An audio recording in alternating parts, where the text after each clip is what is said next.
and boom goes the dynamite. Happy Wednesday! Hello, everybody. Welcome into another edition of Daily Dive. I'm your host, Renee Washington, as we have plenty to dive into today. I know that Friday the 13th is close and around the corner and upon us, but it's been some scary times this week across the NLL. And so without further ado, got to welcome in producer Mike as we get into our top story presented by the Daily Dive store. As always, check out our merchandise, see what we're selling, what we've got there in the link in our social media bios. But one thing that we definitely have to touch on as the top story, two major stories, but let's start with Vancouver. We talked about yesterday the winless teams. We talked about the change in New York with Riptide GM Jim Veltman being fired. We wondered who would be next. Well, we've got our answer, guys. I'm not going to say we predicted it, but we definitely mentioned Vancouver being most likely the team that we'd see some front office changes. And in this situation, we saw the general manager and the assistant general manager both step down. Now, GM Dan Richardson, it was labeled that it was for personal reasons.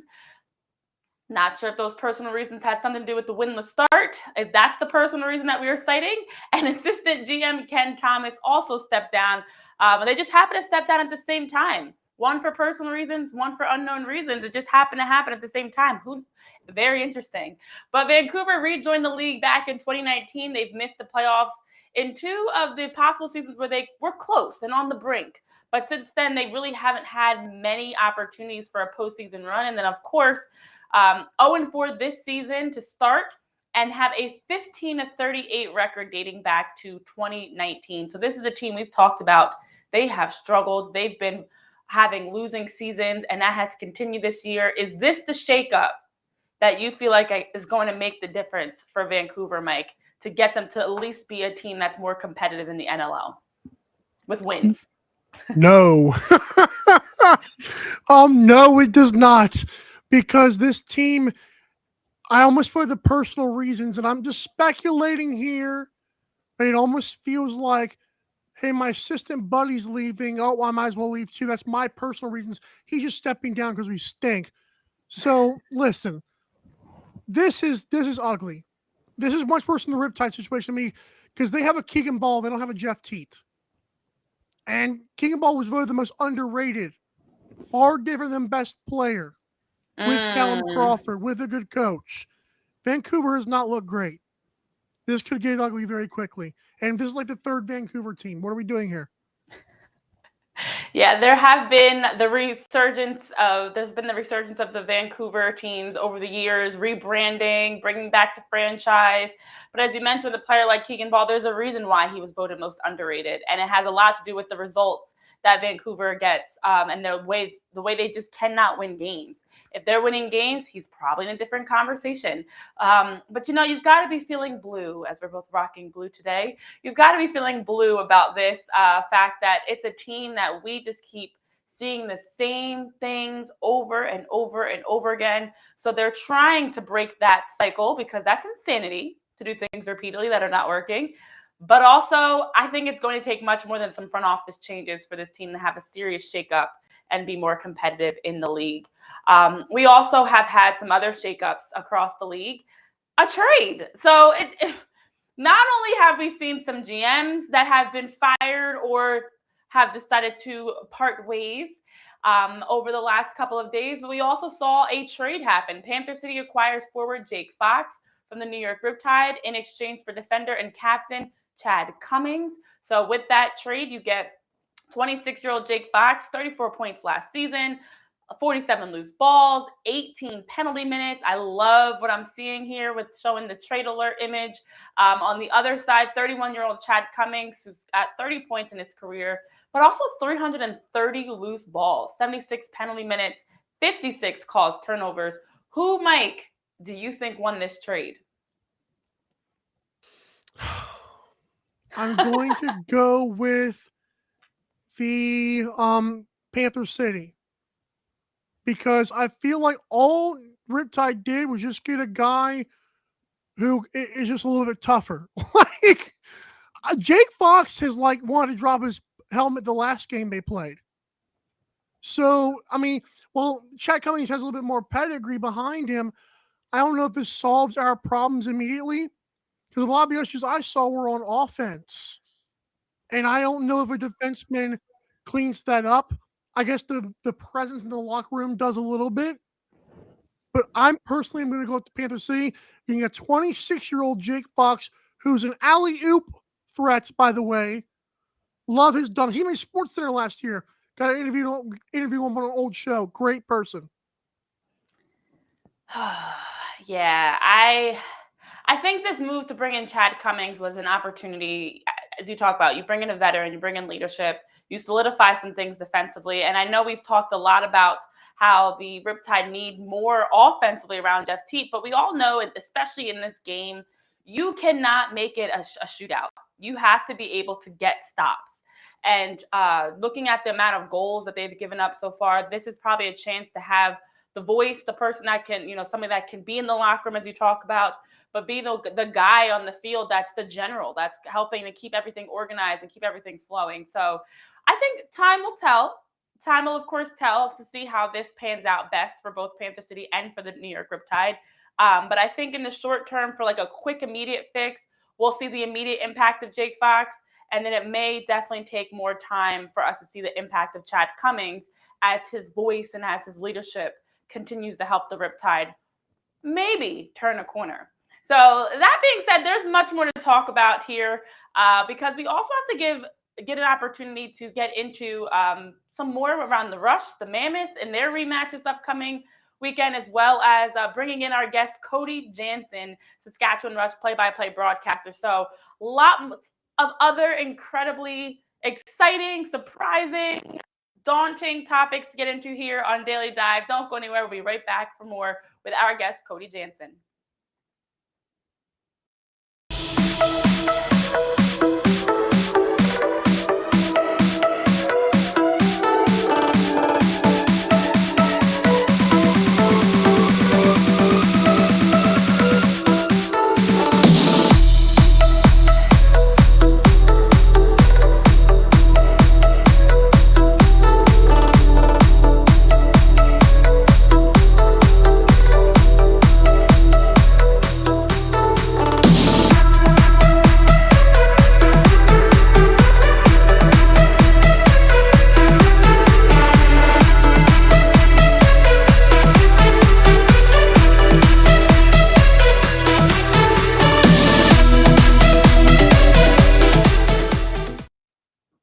Welcome back to Daily Dive. We had some major news come through that we had to get into around firings and trades and changes going on. So without further ado, let's welcome in Cody Janzen, Rush play-by-play broadcaster, as we get more into these topics. Now, we were just talking about the Vancouver Warriors having that mutual parting with their GM, Dan Richardson, and assistant GM, Ken Thomas. And then also yesterday, we're talking about the New York Riptide firing GM, Jim Veltman. Well, I want your thoughts on all of these front office changes that we have been seeing in the last couple of days. Well, it's been a busy past couple of days, hasn't it? That's I think the New York one was a little more surprising to me. I think that Scoop kind of takes the end of the rough end here based on the team he built over in the off season, and it's an 0-3 start. Yes, it's tough competition, but aside from San Diego, in which I thought they played fine, their team has looked worse over the past few games. And so again, is that coaching? Is that GM? Obviously, they thought one was more responsible than the other. And I think the same could be said for Vancouver, where, changes were almost imminent. I know that there was a tough conversation, obviously, in letting Steve Fryer go. But if they think that Troy Cordingley is the guy to, they haven't announced someone who takes over for GM, but if they think that Troy's the guy that they want at the helm, they believe in their coach's message, that's who they're going to run with. And I think that message got across clear with both teams. Yeah, you are absolutely correct about that. I mean, it makes you wonder, who's next, if we're going to see anything else that's a major change, because oftentimes when you do have these struggling teams, multiple changes have to happen for them to really get on board. And a lot of it, unfortunately, cannot be done within the season. You think about a trade does help, don't get me wrong, but you also think about being able to bring in some nice guys in the draft, doing some work in the offseason. Like, it takes time to go from being winless to being successful and being able to be more competitive in the league. But you hope this is at least a step in the right direction. I think I agree with you. I think Vancouver was not a surprise whatsoever. Somebody was going to be on the out. I just didn't know who it was going to be. So I we'll think have that's to the keep an eye on shocking how that thing, though, is you progresses. usually don't see GMs get canned in season. You usually see head coaches. Like that's not as surprising, but GMs, especially, just over a month into the season and in That's 2 the days, surprising part. it was shocking. I think everyone was caught a little off guard there. But again, that's the world of pro sports. There is a business behind it. And when you look at attendance, you look at their records, you look at how they've played, how they've lost. I agree that I would expect that a change like this would happen later in the season. Let's say they are off to an 0 and or whatever, they're 9-10 games in and we see this happen. But to be this early in the season, we're just still celebrating the New Year's, and bam, we've got some major changes happening as we get into preparing for week 7. So I agree. I think the timing is what's more surprising, not the actual change.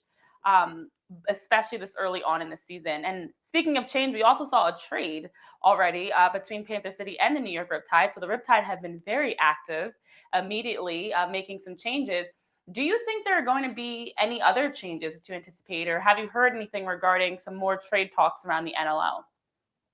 Well, first off, on that trade, I think it's almost a win-win. You usually don't get that in pro sports, where I think Panther City was able to shed a little bit off and also, add someone offensively. They wanted a righty. I think Fox really fits the bill. And for the Riptide, we all saw their game against the Rock.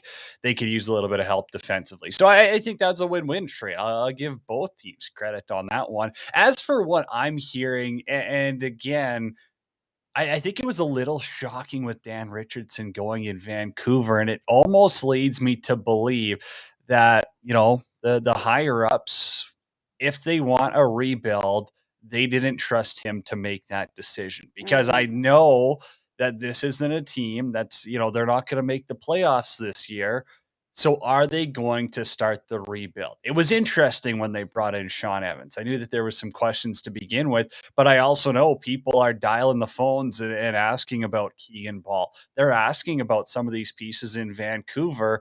And so I will be interested to see if anyone does move. I know they've got some guys on expiring deals. Like it would be interesting to see, what a Logan Schuss consider playing in another market. There's teams that could use some help on that lefty, offense. But I don't know. Again, I think that's just one of the teams that really is something I'm looking at. I also think Panther City's not done there. They're going to look to add another piece. Maybe it is a transition guy. Maybe it is another offensive guy with a little bit more speed as well, because they've got some assets who aren't currently in the lineup that they can move, who still have value. So maybe we see a little bit more on the West, and that's my prediction. As for out East, I just don't see any of the big teams really needing to make moves yet. When I think Mm-hmm. the Buffaloes, the Halifax, the Torontos, they're still figuring out their team a little bit. Yeah, maybe New York does make another move.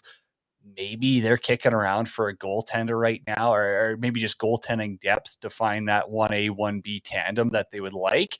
And maybe that does involve a Panther City trade. But that's kind of what I'm hearing, and that's my thoughts just around the league right now. Yeah, well, thank you for sharing your thoughts on that, because it does get you thinking. And of course, we don't know. But as of 24 hours ago, we were sitting speculating on who else would be getting fired across the NLL, or any other changes. And here we are talking about it. So who knows? As soon as tomorrow, we may be having some breaking news around a trade. But I think that, as you touched on, when we look at the business side of things, obviously a player like Keegan Ball is hard to let go. But if you're thinking about a rebuild, it requires a gutsy move where you have to get rid of somebody, even a Logan Schuss, where you have to get rid of somebody that might be a big cog in the wheel, as a hope and leap that you can bring in two players, whatever, maybe, or just a better fit, and get something out of that trade while the value is still high. to be able to start that rebuild process, whether it's getting youth, getting draft picks, getting players immediately through the trade, whatever that may look like. A rebuild requires a leap of faith. And so I hate to be a pessimist, but doesn't it almost feel like some teams not punting on the season, but they're not going to go in this year as much because of the success San Diego's had? That's how I feel a little bit, where there's some teams that are kind of just like, you know what? It's going to be tough for anyone to beat San Diego out west. So maybe we don't give up that extra first round pick. Maybe we hold on to our prospect for an extra year. I don't know. That's the vibe I'm getting and just talking with people around the league. And you hate to use and think about the concept of tanking. But this is also a time that realistically teams are seeing. We've been working this off season. We're now seeing what our team looks like on the field. You're 3-4 games in. I like to think of this part of the season as the end of like a true preseason. Like you now have a better sense of where you stack up against other teams. And it may be that realistic writing on the wall that we don't have it. It ain't happening, Captain. This is not our year. And let's take a step back and see how we can best salvage this year. Making a trade, like I think this Chad Cummings move, in my opinion, is actually more of a decision for next year, too. This is helping to build the foundation of the Riptide. So now you're starting to make some chess moves that might not pan out this weekend, and it might not really work until we get to the draft, we get to next year. So I see what you're saying there. I definitely understand what you're saying there. I know we've talked a lot about these changes. I want to quickly get your thoughts looking ahead at the Rush Mammoth rematch as we talk about teams that have been struggling. Well, there are teams that are not struggling, that are not worried about tanking or anything like that. They're doing just fine. The Rush and the Mammoth get to face off again. And what better time than Friday the 13th weekend to see this rematch of these two teams after what we saw earlier this season? I didn't even think about that. Friday the I know. 13th. It just That's hit an me. inch. It just hit me today. That's why I was like, let's bring that up. It's Friday the 13th. I'm not a superstitious person or whatever that would fall under. So that's an interesting one. But also, I think that it's just Ball Arena hasn't been the friendliest to the Rush. They are 6-3 there, but of lately, it's been a lot more difficult of a place to play. And for Colorado, they're going to have more motivation than ever, right? They got the brakes beat off of them 18-6 in Saskatoon. So anyone with a pulse, and we know Colorado's got plenty of that, they are going to come out more motivated than ever. These are professional athletes. These are guys who are not going to roll over and say, okay, well, maybe we are just that bad after picking up their rings a weekend ago. So they're going to be motivated to come out. Saskatchewan's obviously coming off that New Year's Eve win over Panther City. So it's going to be a good game. I think what it always comes down to between these two teams is who can have that hot start. Because for Saskatchewan, if they can get to Dylan Ward early, they've got a ton of success against Colorado. Where Colorado has success against Saskatchewan is if they can hang around, they can frustrate Saskatchewan. The Rush have gotten into penalty trouble at times, and without Ryan Lee, that still changes this Mammoth offense. But that has been a place where Colorado has been able to capitalize on Saskatchewan. So really, it's the Pat Coyle, mentality of stick around, frustrate, play our systems, and that's won them games. That's won them a championship as of last season. So I think those are the two keys that I'll be watching for. Yeah, it's definitely a different game. It'll be a different atmosphere. It's also coming off, as you talk about, for the Mammoth, a game where you had the opportunity to get your rings, to raise the banner, to celebrate even Reese Dutch accomplishing a major milestone and passing 1,000 points. Like they're flying much higher now, which is crazy to think about as defending champs coming into the opening parts of the season. But it's going to be a great game, and we'll talk about this game more as we get closer to the weekend. But it's definitely going to be a down to the wire game, in my opinion. It's going to have a playoff feel. I'm feeling that already. I'm anticipating that. But there's been a lot to anticipate in lacrosse. Some exciting times as we're talking about, and not just in the NLL, over in the PBLA, Professional Box Lacrosse Association. There's 7 games in with a trio of games this weekend, including 2 on Friday. And I want to get your thoughts on that before we send you out of here. If you've had a chance to watch any PBLA action yet, and what you just think about the league overall and how they've rolled out in their inaugural season. Well, I see the question bar underneath that says, "Is the PBLA any good?" I had a good chuckle at that. But again, I think it's interesting. I saw an interesting tweet yesterday, just saying, the more leagues, the better, and I agree with that in a sense of if it's sustainable. It's good for the growth of the game. If it's a one and done, if it's a two and done, that's where questions are going to arise and tensions are going to be questioned. But again, having more professional lacrosse league means more opportunities for younger players to shoot for their dream of getting paid to play a sport, right? That's what every kid wants for the most part. You want to get rewarded for all the work you put in as a junior, playing in college, whatever. So I think that's a cool aspect. I mean, kind of disappointing. There's only been 2 games, I think, really streamed online. That would be my biggest disappointment is, obviously if you're not there in person, it is tough to watch. Seems like they've had some decent crowds. I thought that was kind of impressive, for a league that I don't know, doesn't have the best social presence in the world. I think they've brought in some decent crowds. There's nothing wrong with that. And again, they're looking sharp too. It's always nice to see, the matching gloves, the matching helmet, sharp looking uniforms. I think quality of play, you're probably looking at upper end senior B for summer ball. But yeah, and some of those high-end Americans, some of those good college players that aren't quite at the NLL level, and I think you've got an interesting dynamic. So, yeah, it's a league I'm following. I'm following it super closely. No, obviously I'm busy with other stuff, but it's intriguing. I think that's a word I'd use. Is that wrong?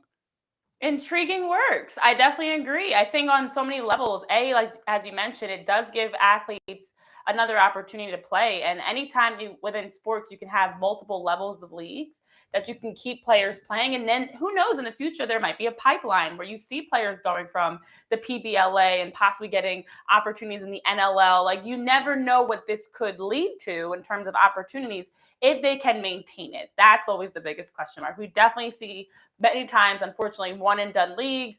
They put all this money into it. The vision, the budget doesn't actually pan out, and they end up having to drop off. But you love the professionalism that you're seeing, the fans.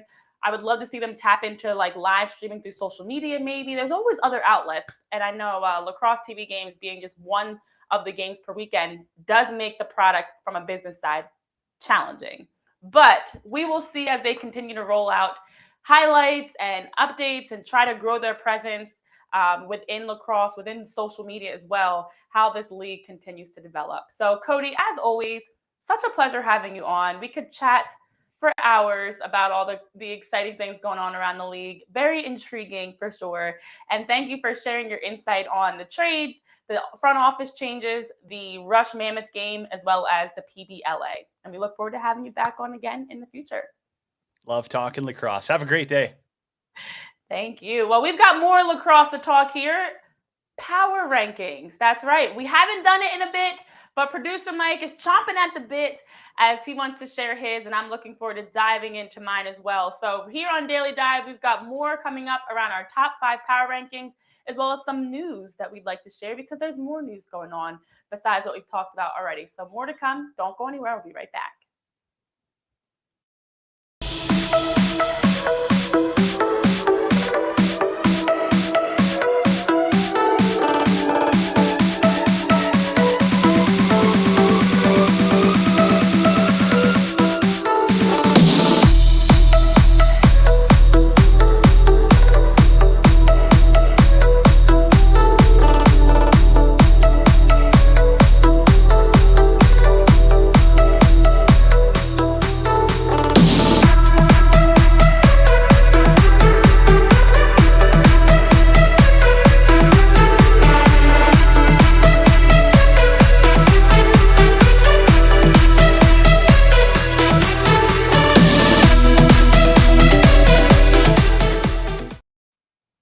Welcome back to Daily Dive. I'm your host, Renee Washington. I've got producer Mike alongside me. We've had a chance to get into the front office changes with the Warriors around GM and assistant GM Dan Richardson and Ken Thomas, respectively, stepping down, as well as the trade between Panther City and the Riptide.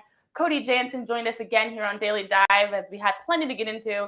And now as we wrap up, we are overdue. It is time to get into our top 5 power rankings. Mike, I'm going to let you have the floor first. in sharing your order from 1 to 5. You can actually start with number 5. Like, I love the suspense. Start with number 5 and give us your top teams right now. Number 5 are the Halifax Thunderbirds. I didn't want to believe the hype, but after scoring 13 on the road, despite it being a loss against the Bandits, and then coming and beating the next team they played, which was the Firewolves, in a very close game, but they pulled away and offense showed up, and is Randy Stotts the MVP, so is Pat Gregoire. I'm just saying, Thunderbirds got to be in my top 5. Number 4. Fun fact, the undefeated teams, none of them are number 1. That's a fun fact. Rochester Nighthawks are the first one there at number 4. I love Ryland Hartley. I think Connor Fields is really good. I don't think they have enough. We're going to see what happens as they start, playing the better teams. I think they play like the Bandits. They played somebody that was good, but let's be real. They're going to start playing some more teams, and they're going to lose some games. How do they look in those losses? How competitive are they? Number 3, Cody Janzen, Saskatchewan Rush in Saskatoon.